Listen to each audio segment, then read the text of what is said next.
What is up, crew? Welcome to Seek the Edge podcast with me, Kelsey Lensman, where our goal is to challenge you outside of your comfort zone to tap into your God-given potential inside. And today's topic personally hits home for me because it has been one that challenges me and calls me out at times, but also calls me up. And if you've ever felt resistance of, oh, this thing is getting between where I'm at and towards the goals that I have, usually as you push through that resistance, your growth, your capability, your potential is on the other side. And there's one common theme to all those accomplishments is that I never felt ready. Never felt ready. I never had all the information. I never had it all figured out. I never had that feeling that now is the time. But there's also another common theme to that is I did it anyway. And not everything went beautifully or as planned, but there were lessons. I did more than I ever thought that I could do, but I also learned so many lessons through that process. And personally, this is my belief as I've really dove into my faith a lot over even the last couple of months, more specifically, is God doesn't call you to comfort. And there's a lot of stories around that, but he calls you to courage. And through when you take this step, when you don't feel ready, your reliance can no longer just be on you. Your reliance then is on him, is on something bigger to help you as you pursue that goal.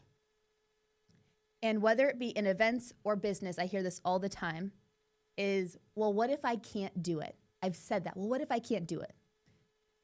And my response to them is ask a better question. Sometimes that better question is, well, what if you can? Automatically, your brain wants to go to that negativity bias of what if I can't? But ask yourself a better question of, well, what if you can?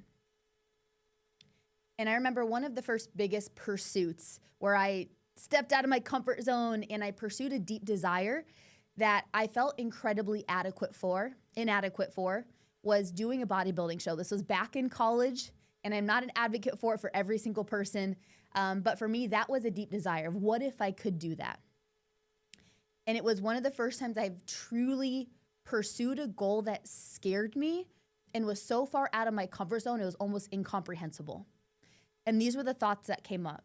How in the heck physically would I be ready for that? What if I make a fool out of myself? What if I step on stage and I'm completely make a fool out of myself? And also thought of, I'm not even close to where I need to be. I saw the version of me then and couldn't comprehend how I was going to get to the version that I thought I needed to be to achieve that goal.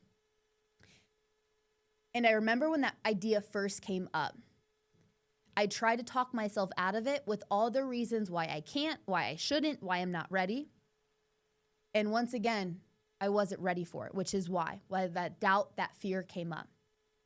And in this episode, I am going to dig deep into why readiness is often a myth and how to move forward even when you feel unprepared.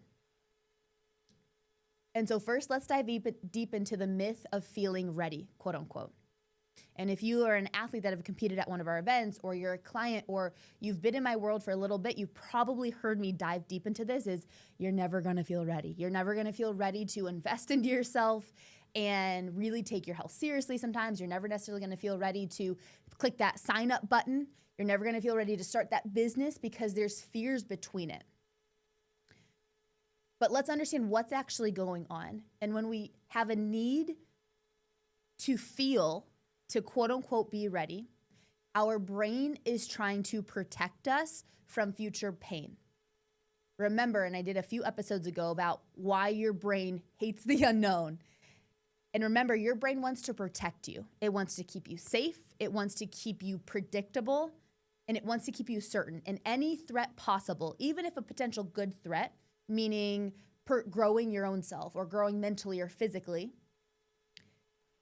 it sends those signals off because, like I said, it wants to keep you alive, safe, and comfortable. Like that's its goal. It tries to say, well, when you finally feel ready, then do the thing, then sign up for the thing. And the problem with that is when we finally feel it is always a moving goalpost. We think, well, in a couple months, I'll finally feel ready, quote unquote. Well, maybe in a year, I'll finally feel ready. And then you get to the couple months and then you get to the year And those same doubts, those same excuses, those same hesitations sink in. And the problem with that is you end up living half of your God-given potential and being blinded by your mind's own limitations.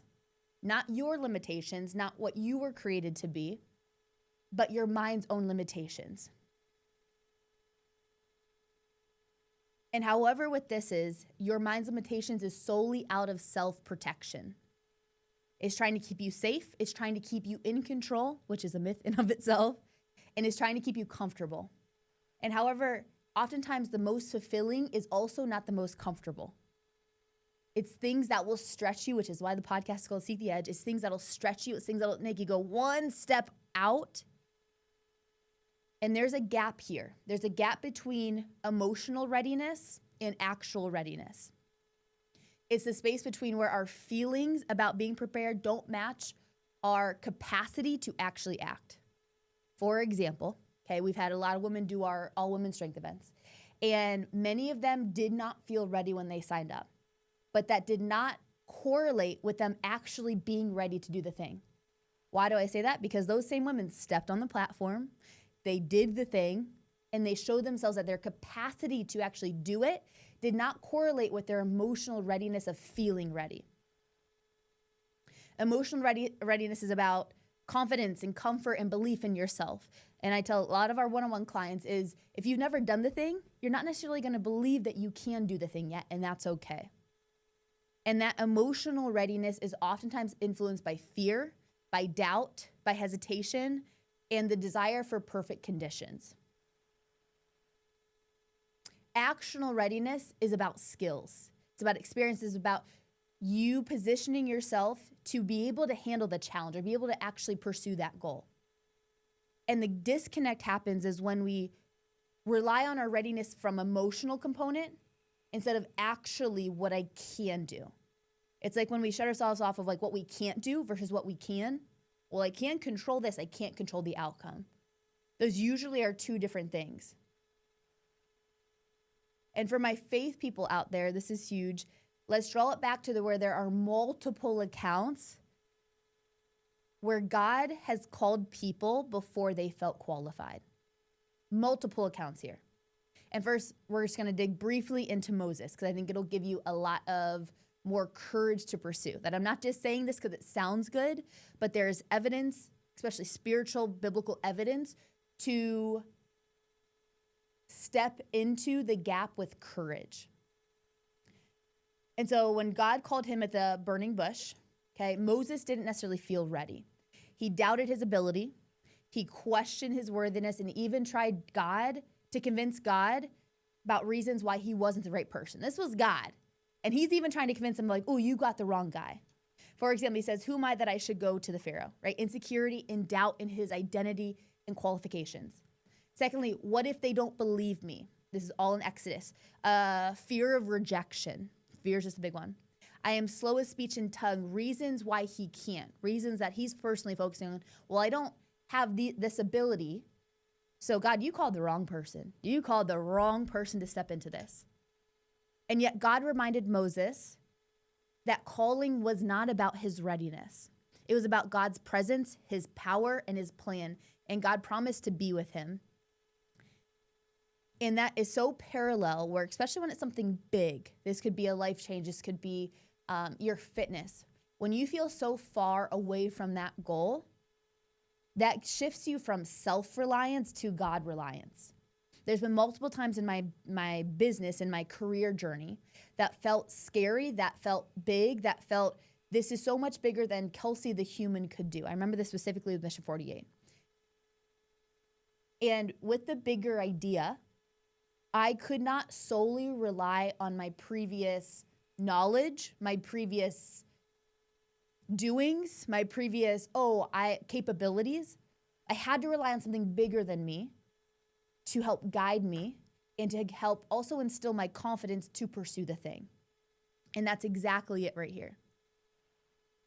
And so how does waiting to be ready hold you back? How does waiting to be ready hold you back? Well, it delays. It limits and it stalls. Your fear becomes bigger, your hesitation becomes stronger. And both of those things combined, the longer you wait, the greater it gets. Which comes in the I'll be ready when. Like I said above, your brain will try to give you justifiable qualifications why now is not the right time. It'll happen every single time. You'll have a little bit more evidence built up as you keep going on, but it will give you constant reminders of, well, later is better. So it fools you into believing your own stories. It fools you into thinking, yeah, I know I'm not doing it now, but one day I will, ... It can make you feel really, really good because it's not that you're saying no. It's like this safety blanket. I'm not saying no, but I'm also not saying yes. And it can convince you that yes, there's going to be a yes later, but right now is just not the best time. And I'm not saying in this jump at the bit with everything, okay? Especially if you're from the faith lens, there is God's timing. There is God's guidance and direction. I don't just want to jump the bit at everything. But what I've seen oftentimes than not is people will wait and they think that they're waiting. They think that they're waiting on that sign when really God's like, all right, come on, like let's keep going. Let's go here. And it's just doubt and fear that's holding them back. And so the truth about readiness is it comes through action. It comes from taking actionable, productive steps towards the thing you don't feel ready for. Confidence is built after, not before. And you will feel more ready. You will feel more confident. You will have more belief in yourself the more action you take towards the thing. It's like a muscle, for example, okay? If I never do bicep curls, I'm not necessarily going to be confident that I can work up to doing a 20-pound bicep curl, okay? But if I do 5 pounds and then I jump up to 7.5 pounds and then 10 pounds and then 15 pounds, the more bicep curls I do, the more confidence in my ability to do that 20-pound bicep curl. Same exact thing happens with your mind. And I'll tell you from personal experience is, will doubt still creep in at times? Yes, you're human, okay? Also, it's going to be a distraction from the adversary trying to pull you back from really stepping into your potential right here. And let's take this back. I talked a little bit about my bodybuilding journey early on in this podcast, is I really never felt truly ready. Even going into that show day, I had a body I didn't think that I could get. I was all tanned up. I did the things, and I still didn't feel ready. But when I trained each day, I hit my session with so much intention and focus. When I hit my macros, when I completed my cardio, when I focused on sleeping well, each action and each daily step built up my confidence to feel more ready. I was never there, but I had exponentially more than what I had before. And like I said, through those small, consistent steps is where it leads you to your momentum. And it earns your confidence through that capability.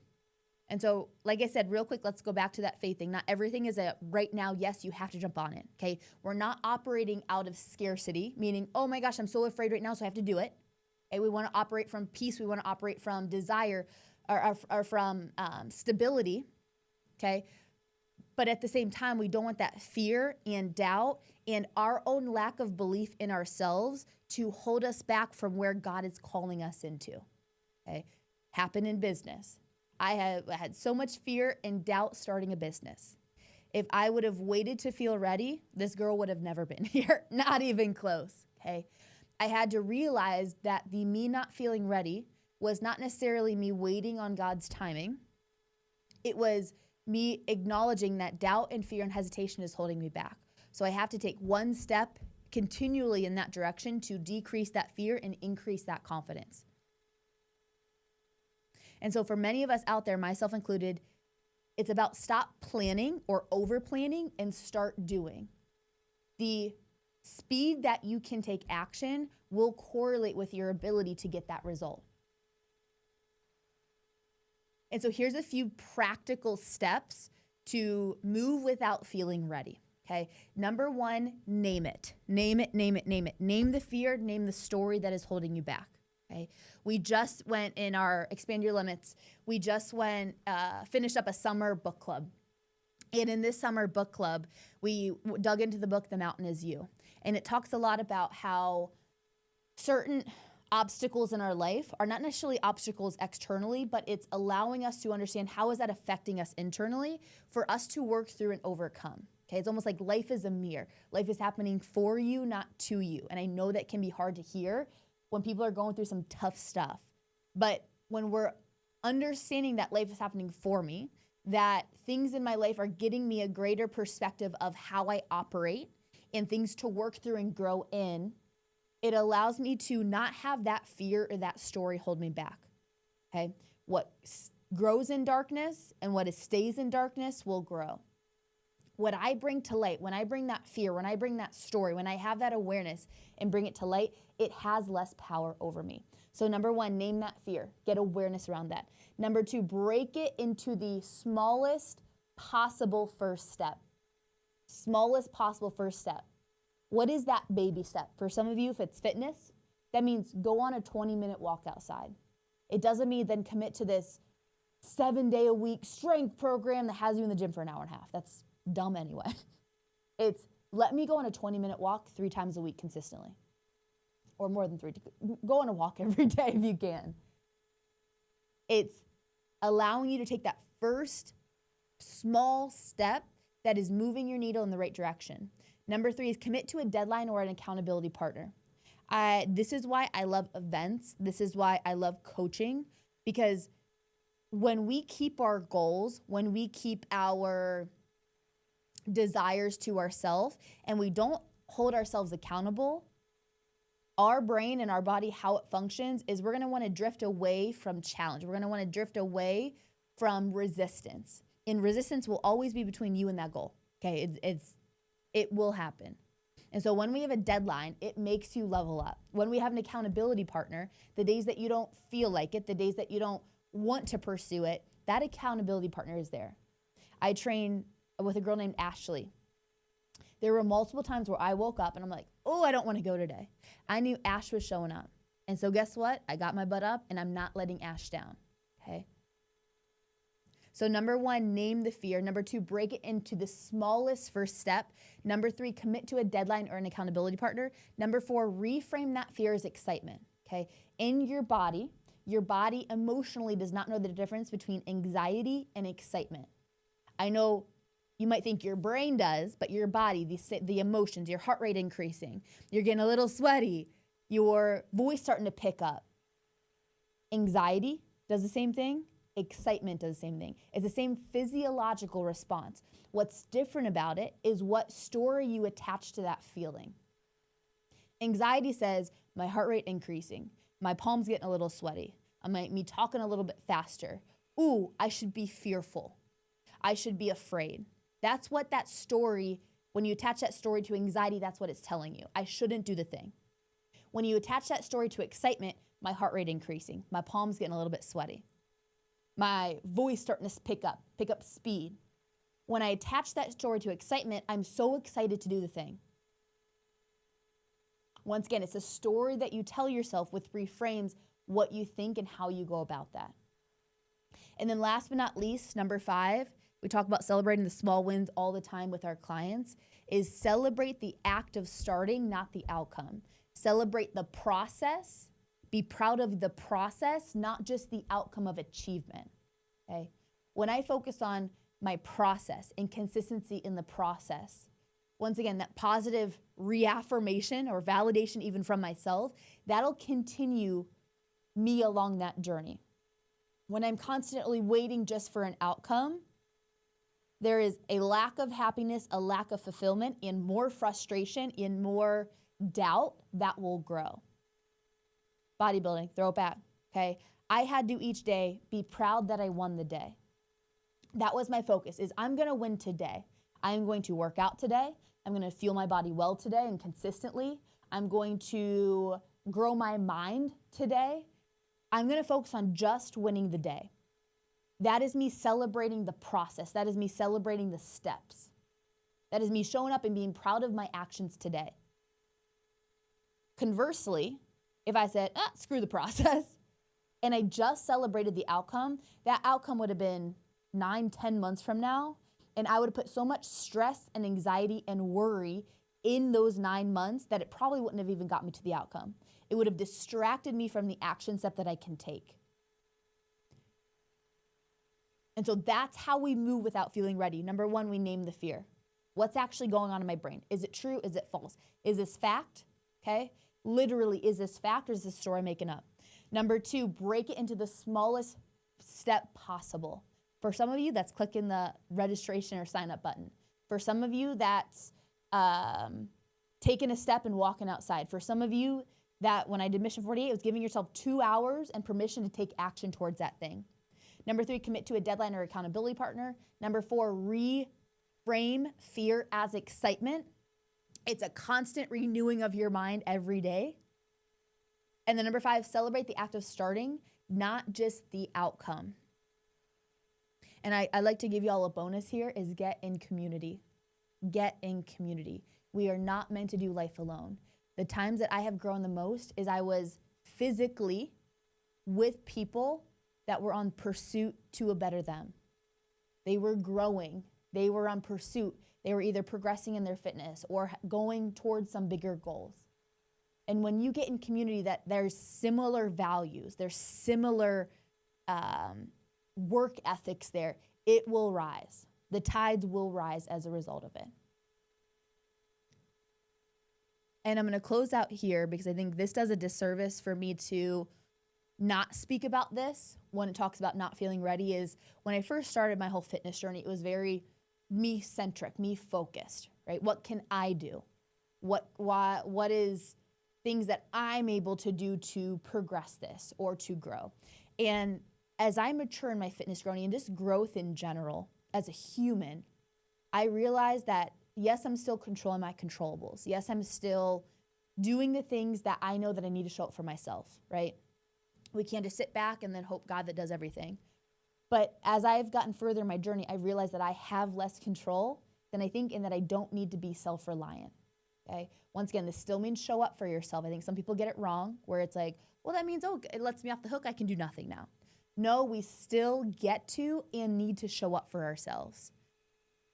But like I said, the more that I grow, the more that I mature, the more that I develop in this area, I realize that it's not self-reliance, it's God-reliance. And the more that I've dug into my faith and the Bible, there's a common through thread here, is that he calls you to courage. He calls you outside of your comfort zone. There's a girl right now lives with me, and so we dig into this stuff a lot. And as we're reading a story, we're reading a passage, and it talks about either them taking a step out or having doubt or fear. She's like, Kels, expand your limits. And I'm like, yeah, the more that I dig into this, I realize that this is so much also spiritual as it is tactical here from a physical standpoint. And this quote I have loved, that God, trust that God calls the, oh, I'm sorry, I'm going to mess this up. Trust that God equips the called. He doesn't always call the equipped. When you feel called to do something, this could be serving, this could be fitness, this could be starting a business, you don't necessarily feel equipped yet. He doesn't just call the people that are 100% ready, because since they are 100% ready, that means they don't need to rely on him for anything. When you feel 100% ready, your self-reliance grows, your God-reliance decreases. And so if you don't feel ready right now, but you feel this tug, you feel this desire, you feel this pull, know that it's a tap on your shoulder to say, all right, girl, all right, guy, whoever's listening out here, now is time. And this doesn't mean that you need to go through it alone. This means that it's going to make you rely on him more while also showing up for you and doing the things that are actionable here in this physical world. And obedience and trust often require starting without visible clarity and visible certainty. I love this analogy. It's like driving a car and it's dark outside and it's all foggy. And you're driving this car, but you have your headlights on. And so you can see about maybe 10 to 15 feet in front of you. But if I look past that, it's all foggy and I can't see everything. So that's what obedience is. That's what trust is. Trust is that, hey, as I keep driving, my lights in the front of my car, they're going to show me the road that I need to turn left on. But I can't see the entire map. I can't see the entire city. because it's all foggy and I don't have that clarity, I don't have that certainty yet. But I have trust and I have obedience that as I keep driving this car, it's going to reveal more light. It's going to reveal more about my circumstance. And that is exactly it. He calls us to have courage. And where we don't feel ready is where we allow our reliance on him to work in us and through us. And sometimes I'll pray, Lord, give me strength. Lord, give me courage, right? Sometimes we just need that. And so to close it out here is I'm going to encourage you and challenge you to pick one thing that you have been waiting to feel ready for and take action towards it, okay? Little plug, if that's one of our events, go hit the sign up button. I'm just playing. But go do the thing that scares you a little bit. And remember, readiness is a decision. It's not a feeling.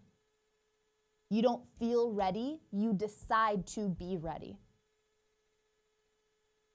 And for those that are listening to this in real time, this is a perfect opportunity. This is not a plug, but this is why we do what we do, is to create environments for you to face that fear and that hesitation and that doubt, okay? In next week's podcast that we're going to drop, it talks about building that belief in yourself. And so that's the reason why we have our events. That's the reason why, especially this fall, we're doing a big Women Expanding Limits event. And when you surround yourself with people and women that are actively growing and pursuing and actively working through that resistance in their mind and showing up even when they don't feel ready, by osmosis, it's going to increase your courage. By osmosis, it's going to call you up. And so would love to see you there. It's October 25th here in Columbus, Ohio. But regardless, I would love to know the one thing that you are going to do to take action, okay? That is what progresses you. You can consume all the podcasts, you can consume all the content, but until we take a step towards it, it doesn't matter. So my challenge for you is don't allow this to be something that you just consume. Allow it to be something that you step into and make change from this. All right. Love you guys. So proud of every single one of you. And let's move in the right direction. And I'll talk to you soon.